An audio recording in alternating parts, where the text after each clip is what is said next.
Ancianita de 95 años es echada de su casa por su propio hijo, porque para él ya era una carga, y sin sentimiento alguno le dijo que tomara sus maletas y se fuera de la casa. La viejita de 95 años arrastrando las maletas, con llanto y con mucha amargura despreciada salió de la casa, pero sabiendo que nunca le iba a faltar la ayuda de Dios. En una de las maletas traía $2.1 millones y su hijo no lo sabía. Bienvenidos a Radionovelas H. Aquí encontrarás historias que te atraparán desde el primer segundo. Compártenos en los comentarios de qué ciudad o país nos ves. Comenzamos. El cielo estaba gris, como si el universo supiera lo que estaba a punto de suceder. En la puerta de aquella vieja casa de ladrillo agrietado, una figura pequeña y encorvada luchaba por avanzar. Eran casi las 9 de la mañana, y la calle estaba vacía, muda. Solo se escuchaban los golpes sordos de dos maletas arrastrándose torpemente por el suelo. La anciana, de 95 años, avanzaba con dificultad. Su cuerpo frágil se balanceaba de un lado a otro, y sus manos temblorosas apenas podían sostener el peso de las maletas. Iba vestida con su mejor abrigo, el que usaba en Navidad, como si quisiera aferrarse a un último gesto de dignidad. Pero no había nadie que la mirara con ternura. No había despedidas. No había abrazo. Solo su hijo, de pie en la puerta, con los brazos cruzados y la mirada llena de impaciencia. No movía un músculo para ayudarla. Observaba con desdén cómo su madre arrastraba aquellas maletas pesadas por el sendero del jardín. «Apúrate, mamá. Ya va a llegar el taxi», dijo sin emoción. Ella no respondió. Siguió arrastrando las maletas, una a cada lado, como si cargara el peso de toda una vida. De vez en cuando se detenía, respiraba con dificultad y miraba hacia atrás, no buscando ayuda, solo intentando entender en qué momento su hijo dejó de quererla. Aquellas maletas no solo estaban llenas de ropa, llevaban dentro papeles viejos, recuerdos, fotos, cartas que había escrito y nunca enviado, y algo más, algo que él ni imaginaba. Pero ella tampoco pensaba revelarlo, porque la herida dolía demasiado. Horas antes, cuando aún era de noche, habían tenido una última conversación, una charla que ella jamás olvidaría. «¿Así que esto es definitivo?», preguntó ella desde su sillón, con la voz apagada. Él estaba en la cocina, sirviéndose café. No se molestó en sentarse junto a ella. «Sí, mamá, no puedo seguir así. Esta casa no es una residencia de ancianos. Tengo que cuidar de mis hijos, atender el trabajo. Mi esposa está harta. Tú lo entiendes, ¿verdad?». Ella lo miró en silencio durante unos segundos. «Cuidé de ti durante más de 20 años. Dejé todo por ti. Incluso cuando tu padre murió, lo único que me importaba eras tú. No pedí nada a cambio. Nunca». Él bufó. «No es lo mismo, mamá. Eras joven. Tenías fuerzas. Ahora, mira cómo estás. Te caíste 2 veces la semana pasada. Cada vez que te levantas a orinar en la noche, despiertas a toda la casa. ¿No ves que es un problema? Soy tu madre. Y siempre lo serás», interrumpió él, apurando su café. «Pero no puedo seguir con esta situación. Lo hablé con Clara. Encontramos un lugar. No es un asilo cualquiera, ¿sí? Es limpio, tiene enfermeras, comida caliente. Vas a estar mejor ahí que aquí». Ella bajó la mirada, y una lágrima cayó sobre sus manos. «¿Y si me muero ahí, sola?». «No vas a morirte, mamá. No seas dramática. Vas a estar bien. Además, tampoco estás tan sola. Hay otros viejitos. Vas a hacer amigos». «No quiero amigos. Quiero a mi hijo. Quiero mi casa». Él se molestó. «Ya basta, mamá», dijo levantando la voz. «No me hagas sentir culpable. No te estoy abandonando. Solo te estoy llevando a un lugar donde estarás segura. Aquí ya no puedes quedarte. No lo entiendes. Esta casa ya no es tuya. La pusimos a mi nombre hace 5 años, ¿te acuerdas? Ella lo sabía, lo recordaba muy bien. Había firmado confiando en él, en que nunca, jamás, le daría la espalda. Pero se equivocó. ¿Y si te dijera que tengo algo importante que contarte? Preguntó ella con voz baja. Él la miró con fastidio. ¿Otra vez con tus historias? ¿Ahora qué? ¿Que escondiste una fortuna bajo el colchón? Ella sonrió, pero no por ternura, por resignación. Algo así: mamá, no tengo tiempo para juegos. Mañana temprano viene el taxi. Haz tu maleta. Llévatelo justo. Ya está todo arreglado. Y se fue. La dejó sola, una vez más. De vuelta al presente, la anciana logró llegar a la reja. El taxi ya la esperaba. El conductor bajó del vehículo para ayudarla, pero ella, con un gesto casi orgulloso, negó con la cabeza. Yo puedo, aunque no podía, aunque cada paso dolía como si le arrancaran algo por dentro. Su hijo, desde la puerta, ni siquiera se había despedido. Cuando por fin subió al coche y éste arrancó, ella no miró hacia atrás. Cerró los ojos y entre sus rodillas temblorosas descansaban 2 maletas que no solo pesaban por su contenido físico, pesaban por todo lo que él nunca sabría, por todo lo que había dejado atrás sin mirar 2 veces. Dentro de una de esas maletas, cuidadosamente envueltos entre ropa vieja y cuadernos, estaban los papeles de una cuenta bancaria olvidada. Una fortuna de más de 2.1 millones de dólares, acumulada durante años, en secreto. Herencia, ventas de terrenos, acciones, todo bajo su nombre, todo oculto, todo por protegerlo a él, todo por amor. Pero ahora ya no importaba. Él la había echado, y con ese acto también había renunciado a la verdad.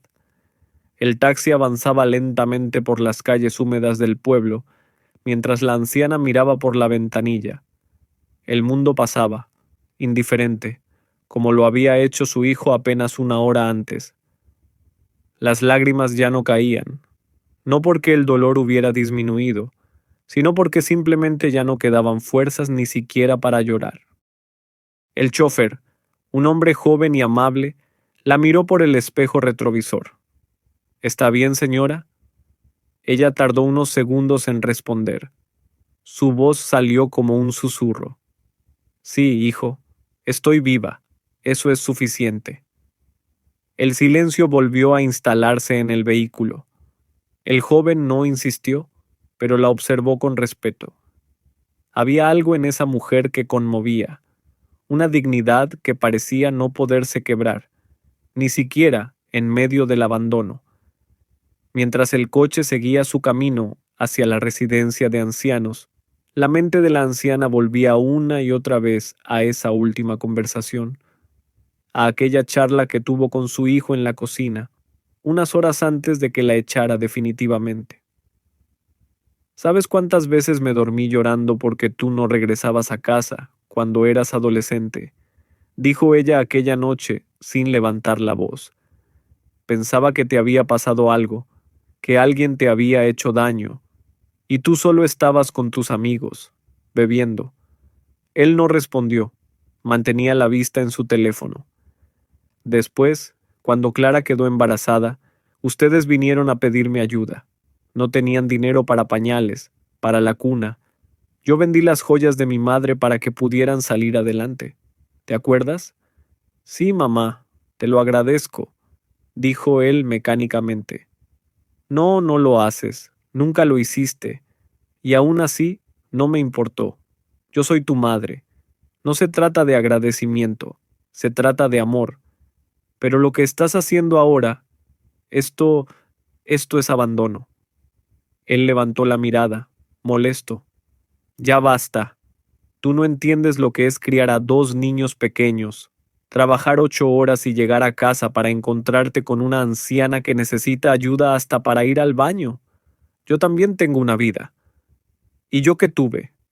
Una vida hecha de pañales, gritos, sacrificios, ¿Dolor de espalda y noches en vela por ti? Su voz fue firme. Por primera vez en años, lo miró con dureza. ¿Sabes por qué nunca te pedí nada, ni siquiera cuando pasé hambre? Porque creí que con lo que te di, tú tendrías un corazón diferente, que no serías como los demás. Pero me equivoqué.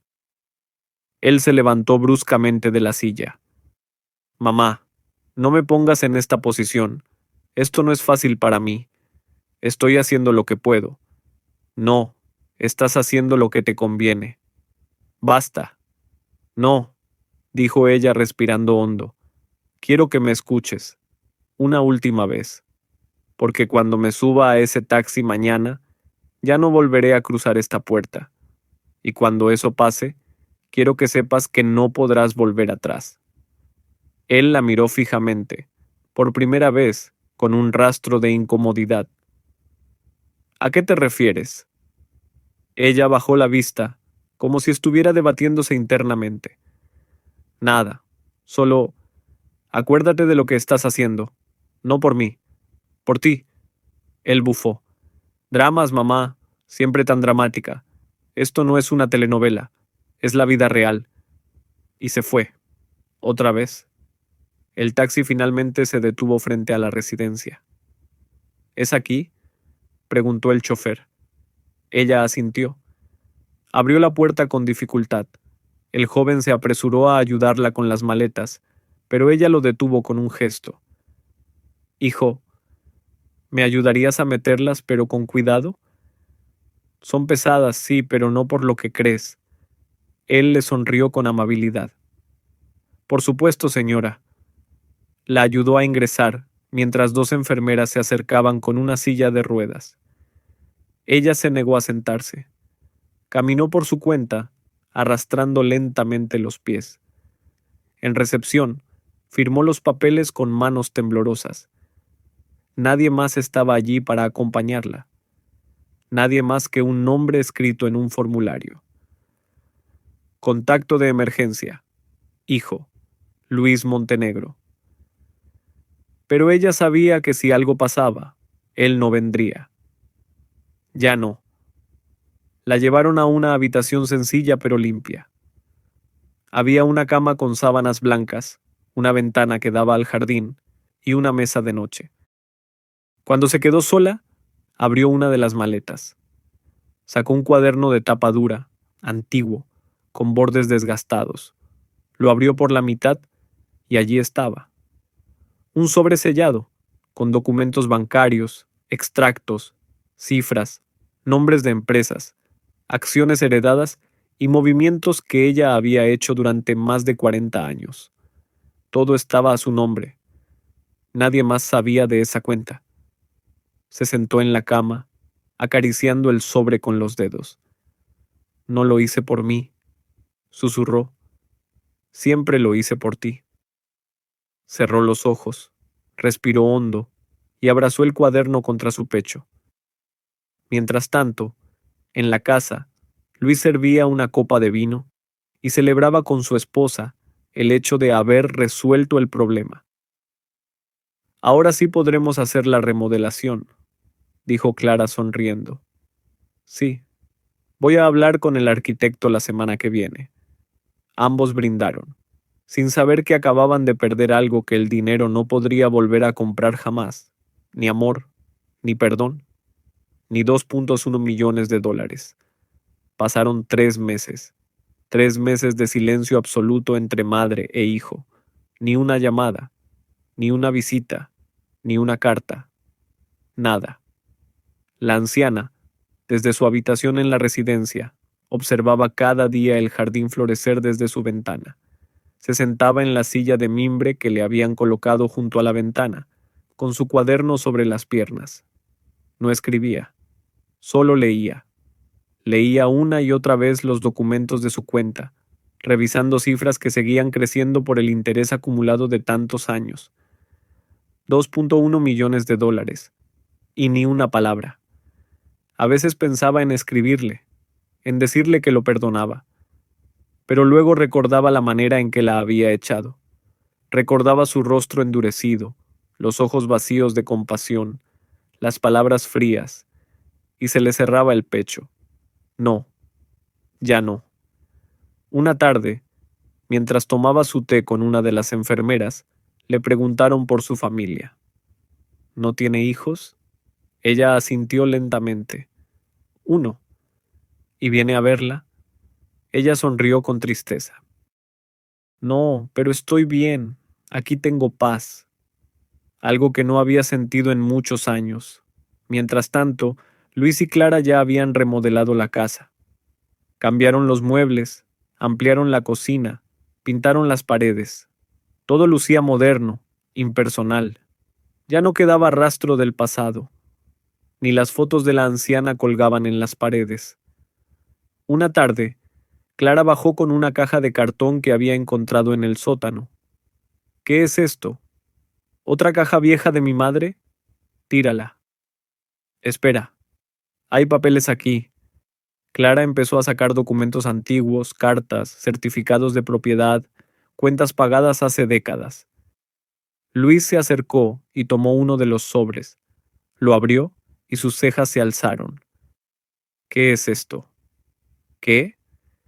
Este papel habla de acciones, de depósitos. Hay nombres de empresas, montos altos. Mira esto. ¿Tu mamá tenía inversiones? Luis no lo podía creer. Empezó a revisar todo frenéticamente. Cada hoja, cada número. Esto no puede ser. No puede ser. ¿Qué pasa? Si esto es real, ella tenía dinero. Mucho, muchísimo dinero. Los dos se miraron. Un frío recorrió sus espaldas. ¿Y si? Empezó a decir Clara. ¿Y si lo sigue teniendo? Terminó él. Al día siguiente, sin avisar, Luis fue a la residencia. No llevaba flores, ni un regalo, solo urgencia. La recepcionista lo recibió con amabilidad. ¿Viene a ver a doña Elvira? Él asintió con una sonrisa fingida. Sí, soy su hijo. Qué bueno que al fin la visita. Ella siempre pregunta por usted. Luis tragó saliva. La enfermera lo llevó hasta la habitación. Golpeó suavemente la puerta. Doña Elvira, tiene visita. La anciana alzó la vista. Por un instante se quedó en silencio. Luego bajó lentamente el cuaderno de su regazo y lo dejó sobre la mesa. Hola, mamá, dijo Luis entrando. Vaya, pensé que te habías olvidado de que tenías madre. No digas eso. Vine porque quería verte. Ella lo miró fijo, sin rencor, pero sin ternura. ¿Qué quieres? Luis se removió incómodo en su silla. Mamá, encontré unos papeles en la casa. No sabía que tú tenías cuentas, inversiones, propiedades. No lo sabías porque nunca te interesó saber nada de mí. Silencio. ¿Es verdad que hay dinero? Mucho dinero. Ella suspiró y lo miró con una calma que lo desarmó por dentro. ¿Eso viniste a preguntarme? No, también quería verte. Me preocupas. Eres mi madre. No soy tonta, Luis. Sé cuándo alguien viene por afecto y cuándo por ambición. Me crié en la pobreza. Aprendí a oler el hambre y a diferenciarla del hambre de poder. Luis no supo qué decir. Ella se levantó con esfuerzo. Caminó hasta una pequeña caja fuerte empotrada en el armario. Digitó un código y sacó el cuaderno con los documentos originales. ¿Quieres verlo? Preguntó, extendiéndoselo. Luis asintió, hipnotizado. Ahí está todo. Más de 2 millones. Está a mi nombre. Todo legal. Nunca lo usé porque estaba guardado para ti. Para cuando tú lo necesitaras de verdad. Luis la miró con los ojos llenos de confusión. Entonces, ¿me lo vas a dar? Ella cerró el cuaderno. No, porque lo que necesitabas no era dinero, era humanidad, y eso lo perdiste. Mamá, por favor, estaba estresado. No fue fácil para mí. No sabía nada. No quisiste saber. No te importó. Me echaste como a un mueble viejo. Yo no necesito tu arrepentimiento ahora. Yo solo quería que te dieras cuenta antes, cuando aún había tiempo para sanar. Luis se arrodilló ante ella, con lágrimas en los ojos. Perdóname, te lo ruego. Ella se inclinó, le tomó el rostro con ternura y le susurró al oído. Te perdono, pero no olvido. Se volvió, guardó el cuaderno y cerró la caja fuerte. Te haré un favor. Esta vez, no por ti, sino por los nietos que nunca me trajiste a ver. Haré una donación anónima, a una fundación. Ni tú ni yo necesitaremos ese dinero, pero alguien lo hará.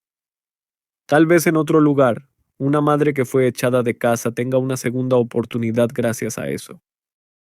Luis se quedó en silencio, humillado, derrotado y solo. Días después, la anciana envió una carta. No era para su hijo, era para el chofer del taxi que la había llevado aquel día, el único que le preguntó si estaba bien. En ella iba un agradecimiento, una beca educativa pagada con parte del dinero y una nota final. Las personas que valen la pena se notan en los detalles. A veces, el verdadero heredero no es quien lleva tu sangre, sino quien te trata con humanidad. Y en la residencia, una mujer de 95 años seguía viviendo, sin lujos, sin rencores, solo con paz. Había perdido a su hijo, pero había ganado algo más importante, la libertad de elegir a quién dejarle su legado y a quién no. Fin. Y así llegamos al final de este episodio en Radionovelas H. Si te gustó esta estupenda historia, no olvides suscribirte, activar la campanita, para que YouTube te avise cada vez que subamos una nueva historia, y compartir este video con tus amigos para que más personas disfruten de estas radionovelas. No te pierdas el episodio de un vendedor de licor, que humilló a una monja. Hasta entonces.